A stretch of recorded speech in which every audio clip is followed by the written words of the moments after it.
চেন্নাই টেস্টে বাংলাদেশের দুরন্ত শুরু। হাসান মাহমুদ ঝড়ে বিধ্বস্ত ভারতের টপ অর্ডার। ফিরেছেন রোহিত, গুল, কোহলি ও পান্ত। মামলা হলেই তদন্ত ছাড়া কাউকে গ্রেপ্তার না করতে পুলিশের প্রতি স্বরাষ্ট্র উপদেষ্টার নির্দেশ, আইন হাতে তুলে না নেয়ার আহ্বান। দেশের সব জায়গায় সেনাবাহিনীকে ম্যাজিস্ট্রেসি ক্ষমতা দেওয়া সঠিক হয়নি বললেন মির্জা ফখরুল। দ্রুত অংশগ্রহণমূলক নির্বাচন দাবি। বৈদেশিক মুদ্রা ব্যবস্থাপনা আইনের মামলায় আরও 5 দিনের রিমান্ডে সালমান আনিসুল। গুলশান থেকে আটক কাজী জাফরুল্লাহ। এবং উন্মুক্ত প্রতিযোগিতা ছাড়া বিদ্যুৎ জ্বালানির কোনো কাজ নয় জানালেন উপদেষ্টা। শীতের আগেই সব সংকট কাটিয়ে ওঠার আশাবাদ।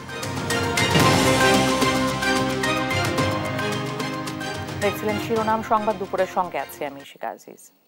আইন নিজের হাতে তুলে না নিতে সবার প্রতি আহ্বান জানিয়েছেন স্বরাষ্ট্র উপদেষ্টা লেফটেন্যান্ট জেনারেল অবসরপ্রাপ্ত জাহাঙ্গীর আলম চৌধুরী।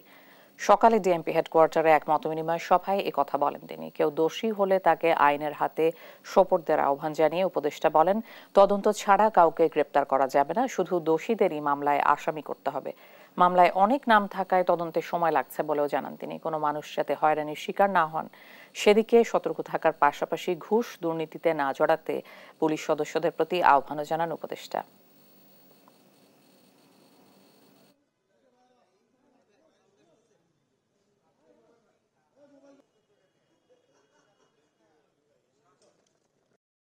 আমার ধরার কথা শুধু ক্রিমিনালদের, আমি সাধারণ মানুষকে তো ধরার জন্য বলবো না, ক্রিমিনালদের ধরার জন্য। সাধারণ পাবলিকের যেটা কমফোর্ট হয় এটার দিকে আমাদের পুলিশ চেষ্টা করে। একজন অন্যায় করলে তারা আইনের হাতে সোপর্দ করেন, কিন্তু এই আইন তো আপনার হাতে তুলে নেওয়ার কারো কিন্তু অধিকার নেই। আইনের হাতে তাকে সোপর্দ করতে হবে। এটার ক্ষেত্রে আপনারাও একটু আমাদের সাথে কাজ করতে পারেন, জনসচেতনতা বৃদ্ধি করতে হবে, যাতে ইনোসেন্ট লোক যেন কোনো অবস্থায় কোনো হেনস্থা না হয়। ঢাকা বিশ্ববিদ্যালয়ে চোর সন্দেহে গণপিটুনিতে তোফাজ্জল নামে এক যুবকের মৃত্যুর ঘটনায় ফজলুল হক মুসলিম হলের আবাসিক শিক্ষক অধ্যাপক ডক্টর আলমগীর কবিরকে আহ্বায়ক করে 7 সদস্যের তদন্ত কমিটি করেছে হল কর্তৃপক্ষ। বৃহস্পতিবার সকালে এই কমিটি গঠন করা হয়। কমিটিকে সন্ধ্যা 6টার মধ্যে তদন্ত প্রতিবেদন জমা দেওয়ার অনুরোধ জানানো হয়েছে। বুধবার সন্ধ্যায় চোর সন্দেহে ওই যুবককে আটক করে ফজলুল হক মুসলিম হলের শিক্ষার্থীরা, পরে সে গণপিটুনির শিকার হয়। এরপর রাত 12টার দিকে কয়েকজন শিক্ষার্থী ওই যুবককে হাসপাতালে নিয়ে গেলে কর্তব্যরত চিকিৎসক তাকে মৃত ঘোষণা করেন।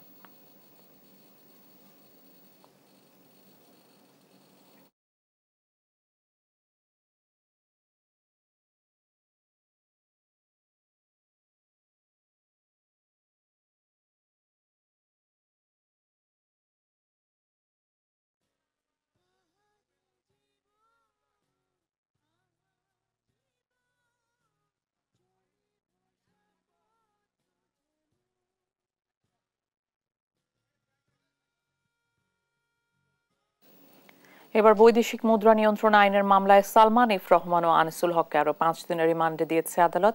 এদিকে ধানমন্ডি থানার হত্যা মামলায় সাবেক বিচারপতি শামসুদ্দিন চৌধুরী মানিককে গ্রেপ্তার দেখানো হয়েছে। এছাড়া শিক্ষার্থী সাকিব হত্যা মামলায় 7 দিনের রিমান্ডে যাত্রাবাড়ি থানার সাবেক ওসি আবুল হাসান। ফজলে আদিত্যকে সঙ্গে নিয়ে মাহমুদ হাসানের প্রতিবেদন। এবার বৈদেশিক মুদ্রা নিয়ন্ত্রণ আইনের মামলায় বৃহস্পতিবার সকালে ঢাকার সিএমএম আদালতে তোলা হয় সাবেক প্রধানমন্ত্রীর শিল্প ও বিনিয়োগ উপদেষ্টা সালমান এফ রহমান ও সাবেক আইনমন্ত্রী আনিসুল হককে। উভয় পক্ষের শুনানি শেষে সালমান এফ রহমান এবং আনিসুল হককে 5 দিনের রিমান্ডের আদেশ দেন আদালত। বৃহস্পতিবার ঢাকার মেট্রোপলিটন ম্যাজিস্ট্রেট মোহাম্মদ আরিফুর রহমানের আদালত এই আদেশ দেন। একই সাথে দোহার থানার বিস্ফোরক দ্রব্যের মামলায় সালমান এফ রহমানের রিমান্ড আবেদন করে পুলিশ। তবে অন্য মামলায় রিমান্ড মঞ্জুর হওয়ায় আদালত আবেদনটি খারিজ করে দেয়। এই মুদ্রাগুলো কোথা থেকে আসলো এবং তাদের কাছে কি পরিমাণ মুদ্রা অন্য জায়গায় লুকিয়ে আছে সেগুলি বের করার জন্য এবং তারা কি পরিমাণ মুদ্রা বিদেশে পাঠিয়েছে সেগুলি তদন্ত করার জন্য তদন্তকারী কর্মকর্তা 10 দিনের রিমান্ড প্রার্থনা করেন। এটা একটা মিথ্যা বোগাস মামলা আদালতে আমরা বলেছি। তারপরে আদালত বলছে যে যেহেতু রিমান্ডে আবেদন করা হয়েছে, আমরা এটা তাদেরকে জিজ্ঞাসাবাদের এবং ন্যায় বিচারের স্বার্থে আমি রিমান্ড মঞ্জুর করলাম, এটা আদালত বলেছে। এদিকে শিক্ষার্থী সাকিব হাসান হত্যা মামলায় যাত্রাবাড়ি থানার সাবেক ওসি আবুল হাসানকে আদালতে হাজির করে 10 দিনের রিমান্ড আবেদন করে পুলিশ। শুনানি শেষে 7 দিনের রিমান্ড মঞ্জুর করেন বিচারক। অধিকতর ভাবে জিজ্ঞাসাবাদ করে এটার সঙ্গে কারা জড়িত, কিভাবে ঘটনাগুলো সংঘটিত, হত্যাগুলো সংঘটিত হলো সেটাকে বের করার জন্য তার বিরুদ্ধে 10 দিনের রিমান্ড প্রার্থনা করেন। বিজ্ঞ আদালত তার বিরুদ্ধে 7 দিনের রিমান্ড মঞ্জুর করেন। ধানমন্ডি থানার হত্যা মামলায় সাবেক বিচারপতি শামসুদ্দিন চৌধুরী মানিককে গ্রেপ্তার দেখানো হয়েছে। মাহমুদ হাসান, দেশ টিভি, ঢাকা। দেশের সব জায়গায় সেনাবাহিনীকে ম্যাজিস্ট্রেসি ক্ষমতা দেয়া সঠিক হয়নি বলে মন্তব্য করেছেন বিএনপি মহাসচিব মির্জা ফখরুল ইসলাম আলমগীর। বলেন, ম্যাজিস্ট্রেসি ক্ষমতা দেয়া মানে আইন শৃঙ্খলা নিয়ন্ত্রণে প্রশাসন ব্যর্থ হয়েছে। বৃহস্পতিবার সকালে ঠাকুরগাঁও প্রেস ক্লাবে ছাত্র আন্দোলনে শহীদদের পরিবার ও আহতদের সঙ্গে আলোচনা সভায় এসব কথা বলেন তিনি বলেন, যেসব এলাকা নিয়ন্ত্রণের বাইরে চলে গেছে শুধু সেসব এলাকাতেই সেনাবাহিনীকে ম্যাজিস্ট্রেসি পাওয়ার দেয়া দরকার। শান্তিপূর্ণ এলাকাগুলো রাজনৈতিক নেতাকর্মীরাই নিয়ন্ত্রণ করছেন। এসব এলাকায় ম্যাজিস্ট্রেসি পাওয়ার দিয়ে নতুন করে সমস্যা তৈরি করা সমীচীন হবে না। মির্জা ফখরুল বলেন, মানুষ জনগণের সরকার দেখতে চায়, তাই দ্রুতই অংশগ্রহণমূলক নির্বাচনের ব্যবস্থা করা উচিত, যেখানে সব দল অংশ নিতে পারে।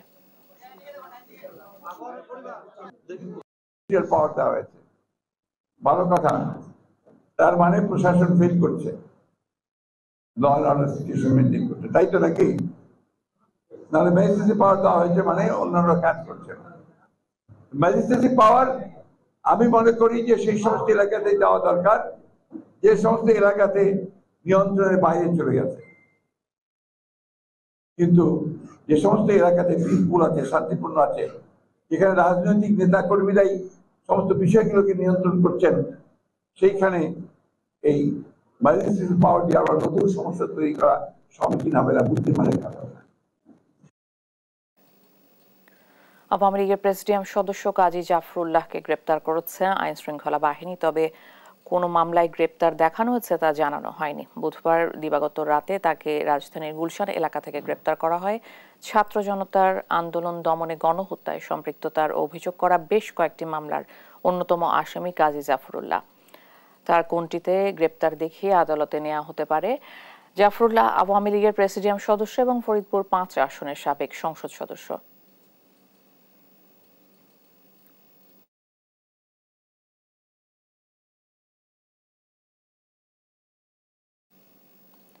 বেক্সিমকো গ্রুপের সব সম্পত্তি রক্ষণাবেক্ষণের জন্য রিসিভার নিয়োগ দিতে পূর্ণাঙ্গ রায়ে বাংলাদেশ ব্যাংককে নির্দেশ দিয়েছেন হাইকোর্ট। বৃহস্পতিবার AKM আসাদুজ্জামান ও বিচারপতি মোহাম্মদ মাহবুবুল ইসলামের সমন্বয়ে গঠিত হাইকোর্ট বেঞ্চ স্বাক্ষরের পর এ আদেশ প্রকাশিত হয়েছে। এর আগে গত 5 সেপ্টেম্বর সাবেক প্রধানমন্ত্রী শেখ হাসিনার বেসরকারি বিনিয়োগ বিষয়ক উপদেষ্টা সালমান এফ রহমানের মালিকানাধীন বেক্সিমকো গ্রুপের সব প্রতিষ্ঠান দেখাশোনা করতে রিসিভার নিয়োগের নির্দেশ দিয়েছিলেন হাইকোর্ট। একই সঙ্গে বেক্সিমকো গ্রুপের প্রতিষ্ঠানগুলোর কি পরিমাণ বকেয়া ঋণ রয়েছে তা জানাতে বাংলাদেশ ব্যাংককে কেন নির্দেশনা দেওয়া হবে না তা জানতে চেয়ে রুল জারি করা হয়েছে। 4 সপ্তাহের মধ্যে বাংলাদেশ ব্যাংককে এই রুলের জবাব দিতে বলা হয়েছে বলে জানান রিটকারী আইনজীবী।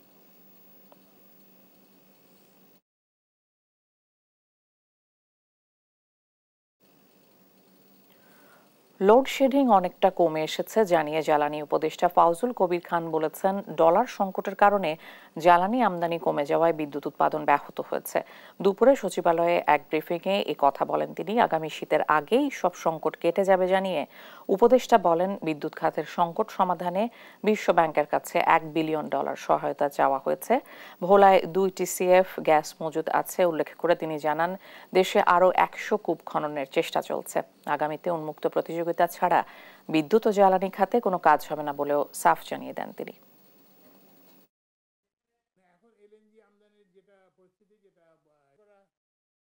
বিশ্ব ব্যাংক এবং বিভিন্ন জায়গা থেকে দ্রুত ডিসবার্সমেন্ট হবে, এরকম অর্থ ছাড় হবে, এরকম একটা প্রতিশ্রুতি আমরা পেয়েছি। আমরা আশা করি যে এই যে সংকটের কারণে, ডলার সংকটের কারণে যে জ্বালানি আমদানি যে ব্যাহত হয়েছে কিংবা বিদ্যুতের আমদানি কিংবা বিদ্যুতের পেমেন্ট ব্যাহত হয়েছে, এটা আমরা আশা করি যে এই শীতের আগে, এই শীতের মধ্যে আমরা করতে পারবো।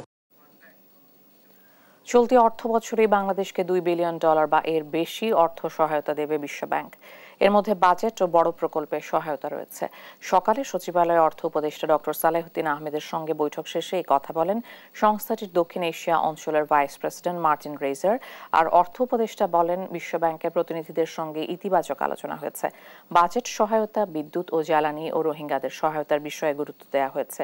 বন্যায় পুনর্বাসনেও বিশ্বব্যাংক সহায়তা করবে বলে জানান উপদেষ্টা।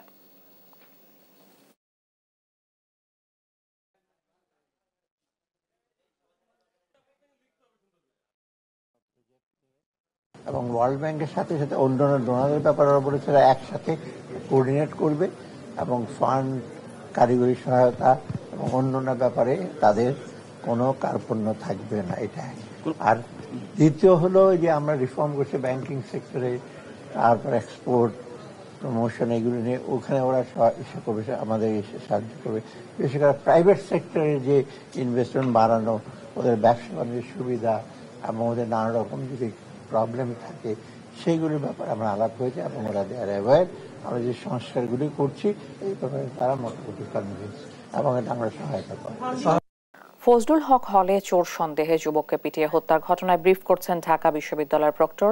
সরাসরি চলে যাচ্ছে সেখানে। একটা সফল আন্দোলনের পরে এরকম একটা ঘটনা, ভবিষ্যতে এই জিনিসগুলোকে আরো কিভাবে তদারকি করা যায় সেই বিষয়ে মূলত বিশ্ববিদ্যালয়ের প্রক্টর। আমি আপনাকে একটা জিনিস বলি, আপনারাও এটা জানেন যে বিগত দিনগুলোতে হল প্রশাসন আসলে যে হলে যে ঘটনাগুলো ঘটে সেগুলো হল প্রশাসনকেই দেখতে হয়। তো হল প্রশাসনের হয়তো দীর্ঘদিনের একটা চর্চা ছিল যে তাদের হয়তো অনেক কাজে কর্তৃত্ব চর্চা করার সুযোগ ছিল না। এটা আপনারা বাস্তবতা আপনারা আমার চেয়ে অনেক ভালো জানেন। এই কর্তৃত্ব চর্চা করতে না পারার যে অভ্যাস, সেই ধারাবাহিকতা হয়তো এখনো আছে। এবং আপনি এটাও হয়তো জানেন যে হলে এই ঘটনাটা ঘটেছে তিনি মানে পুরনো প্রভোস্ট, তিনি কন্টিনিউ করছেন। আমরা আমাদের প্রশাসনের তরফ থেকে আমরা একটা ওরকম একটা জেস্টার দেখিয়েছি, লেট দেম ওয়ার্ক। সো হয়তো তাদের ওই পুরনো অভ্যাসটা রয়ে গেছে, তারা ওই কর্তৃত্ব চর্চা করার ক্ষেত্রে সেই সাহস কিংবা দৃঢ়তা কিংবা সেই মনোবল হয়তো চাঙ্গা হয়ে উঠতে একটু সময় লাগবে। আমরা তাদেরকে বারবার, আমরা কিন্তু দায়িত্ব নেওয়ার পর উপাচার্য মহোদয় এবং আমরা সবাই প্রতিটা হল ভিজিট করেছি এবং এই বার্তাটা শিক্ষার্থীদের দেওয়ার চেষ্টা করেছি যে তোমরা যে অর্জন করেছো এই অর্জন যাতে ম্লান না হয়। তো ওরা অনেকেই আমাদের কথা শুনেছেন। হ্যাঁ, আমরা কিন্তু বঙ্গবন্ধু হল থেকে একটা শিক্ষার্থীকে, জিয়া হল থেকে একটা শিক্ষার্থী ছাত্রলীগের সহসভাপতি, তাকে আটকিয়েছিল 1000-এর উপরে শিক্ষার্থী। আমরা কিন্তু আমরা জীবনের ঝুঁকি নিয়ে ছেলেটাকে বের করে নিয়ে আসি, শিক্ষার্থীরা সহায়তা করেছে, না হলে এটা সম্ভব হতো না। সো আমরা চেষ্টা করছি এবং প্রতি হলে ভিজিট করে করে আমরা এই বার্তাটা দেওয়ার চেষ্টা করছি যে তোমাদের এই অর্জন যাতে ম্লান না হয় সেই ব্যাপারে তোমরা তৎপর থাকো। এর মধ্যেও আপনার সবার আচরণগত বৈশিষ্ট্য এক হয় না, সবার হয় না, এর একটা অনাকাঙ্ক্ষিত ঘটনা ঘটে গেছে। বাট আমরা আমাদের তৎপরতা, আমরা প্রভোস্ট মহোদয়, আজকে আমাদের একটা গ্রুপ আছে, আমরা তাদেরকে বার্তা দিয়েছি যে তারা যেন তাদের দায়িত্ব পালনে তারা বলিষ্ঠ ভূমিকা রাখে, তারা যেন এটা ভাবে যে, এবং আমরাও যারা আছি আমরা কিন্তু চেষ্টা করছি যে কোনো পরিস্থিতিতে যে কোনো ঝুঁকি নিয়ে কাজ করতে। ফজলুল হক হলে চোর সন্দেহে যুবককে পিটিয়ে হত্যার ঘটনায় ব্রিফ করছিলেন ঢাকা বিশ্ববিদ্যালয়ের প্রক্টর।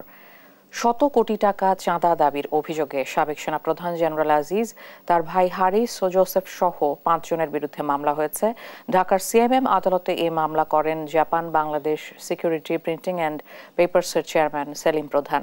বাদীর জবানবন্দি গ্রহণ করে ঢাকা মহানগর হাকিম মোহাম্মদ আলী হায়দার কামাল ঘটনার বিষয়ে সিআইডিকে তদন্ত করে প্রতিবেদন দেওয়ার নির্দেশ দেন। এদিকে শেখ হাসিনা নিরাপত্তা উপদেষ্টা সহ 10 ঊর্ধ্বতন সেনা ও পুলিশ কর্মকর্তাদের বিরুদ্ধেও মামলা রেকর্ড করা হয়েছে। বিএনপি চেয়ারপারসনের ব্যক্তিগত নিরাপত্তা বাহিনীর প্রধান লেফটেন্যান্ট কর্নেল অবসরপ্রাপ্ত তৌহিদুল ইসলাম চৌধুরী বাদী হয়ে মামলা করেন।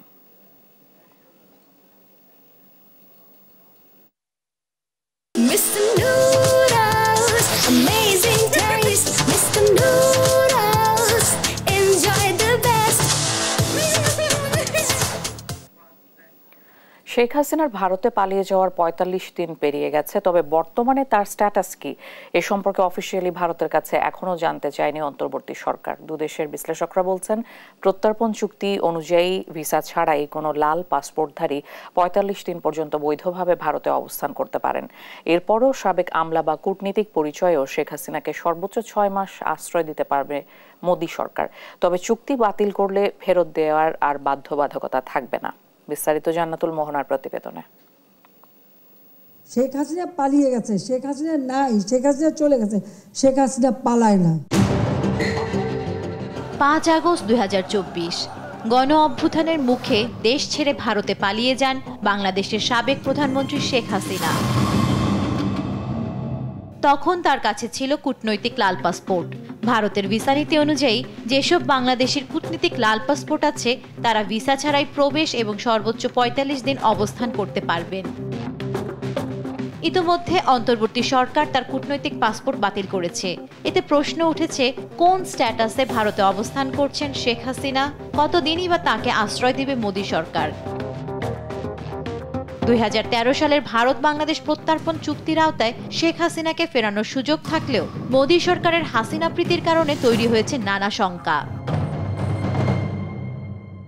চুক্তি অনুযায়ী অন্তর্বর্তী সরকার শেখ হাসিনাকে দুষ্কৃতকারী প্রমাণ করলে ভারত চাপে পড়বে বলে মনে করেন ভারতের রাজনীতি বিশ্লেষক প্রদীপ চট্টোপাধ্যায়। তিনি একজন চিহ্নিতকারী অপরাধী, এরকম ভাবে কোন ধরনের প্রমাণ ভারত সরকারের হাতে এরকম সরকারি সিলমোহর দেওয়া কোনো যদি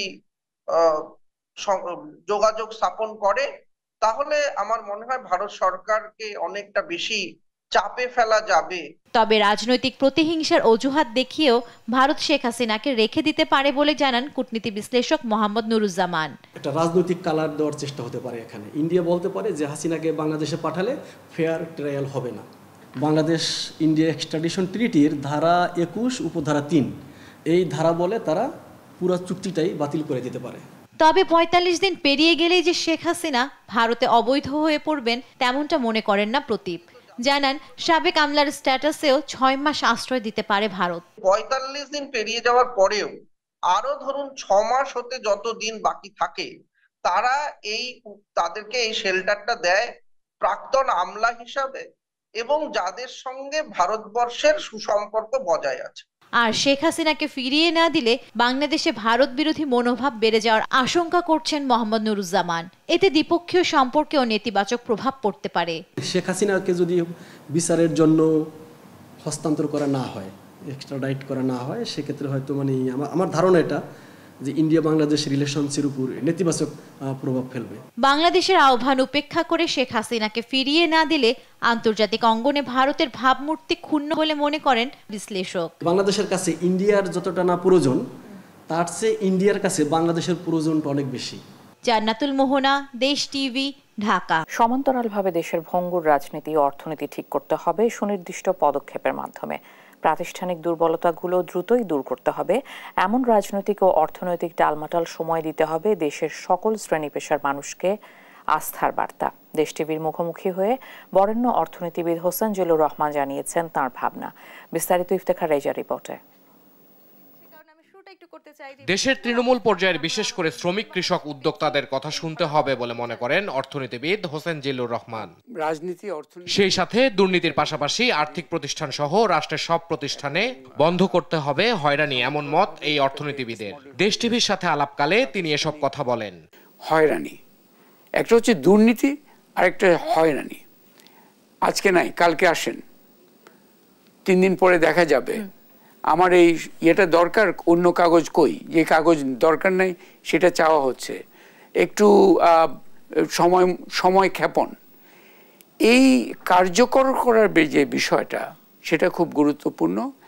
আগামীতে বড় প্রকল্প নেওয়ার ক্ষেত্রে আরেকটু সচেতনভাবে ভাবার পরামর্শ এই অর্থনীতিবিদের। তার সাথে দেশের রাজনৈতিক সংস্কৃতি পুনর্গঠনে রাজনৈতিক অংশীজন সহ রাজনীতি মনস্ক মানুষদের সাথে আলোচনারও তাগিদ দেন তিনি। গণতান্ত্রিক ধারার এগোবার জন্য যারা অংশীজন, রাজনৈতিক দল আছে, সাধারণ মানুষের আকাঙ্ক্ষার বিষয় আছে, এবং শুধু রাজনৈতিক দল নয়, রাজনৈতিক মনস্ক বিভিন্ন জনগোষ্ঠী আছে, তাদের সাথে আলোচনার কাজটাও কিন্তু সংস্কারের বাস্তবায়নের অন্যতম একটা অংশ হতে হবে।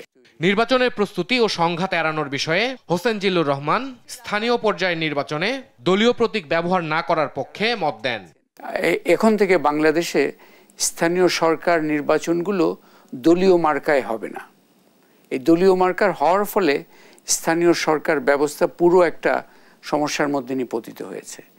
এটা কিন্তু আগামীকালে যদি অন্তর্বর্তীকালীন সরকার এটা ঘোষণা দেন, নির্বাচন এই মুহূর্তে করতে হবে তা নয়, বাট ভবিষ্যতে যে স্থানীয় সরকার নির্বাচন দলীয় মার্কায় হবে না, এটা অত্যন্ত গুরুত্বপূর্ণ একটা পদক্ষেপ হতে পারে। আগামীর বাংলাদেশ ন্যায় ও ইনসাফকে কেন্দ্র করে গড়ে তুলে সব শ্রেণী পেশার মানুষকে বৈষম্যর হাত থেকে মুক্ত করার আহ্বান জানান হোসেন জিল্লুর রহমান। আমি বলছি এখানে একটা বাংলাদেশ চাই যেখানে একটি শব্দ সবার সামনে প্রতিষ্ঠিত হবে, সেটা হচ্ছে ন্যায়, ইনসাফ। নানাভাবে আমরা শব্দটা ব্যবহার করি, এই শব্দটাকে আমাদের অন্তর্বর্তী সরকারের পাশাপাশি রাজনৈতিক দলগুলোরও আগামী রাজনীতির ভাবনা জনগণের সামনে পরিষ্কার করা প্রয়োজন বলেও মনে করেন বরেণ্য এই অর্থনীতিবিদ। ইফতেখার রেজা, দেশ টিভি, ঢাকা। বন্যা ও কয়েকদিনের টানা বৃষ্টিতে লক্ষ্মীপুর, নোয়াখালী, বাগেরহাটে ব্যাপক ক্ষতি হয়েছে সবজির ক্ষেত সহ বিভিন্ন ফসলের। সেই সঙ্গে পানির তোড়ে ঘেরের মাছ ভেসে যাওয়ায় দিশেহারা খামারিরা। ক্ষতি কাটিয়ে ঘুরে দাঁড়াতে কৃষক চান সরকারি প্রণোদনা। সহকর্মীদের তথ্য ও ছবিতে ডেস্ক রিপোর্ট। স্মরণকালের ভয়াবহ বন্যার পানি নামার সাথে সাথে ফুটে উঠেছে ক্ষতচিহ্ন। লক্ষ্মীপুরে পানিতে তলিয়ে সবজির ক্ষেত নষ্ট হয়ে এখন শুধু চোখে পড়ে ফাঁকা মাচাং। সেই সঙ্গে নষ্ট হয়েছে আউশ ও আমন ধানের বীজতলা। জেলায় ফসলের ক্ষয়ক্ষতির পরিমাণ 227 কোটি টাকা।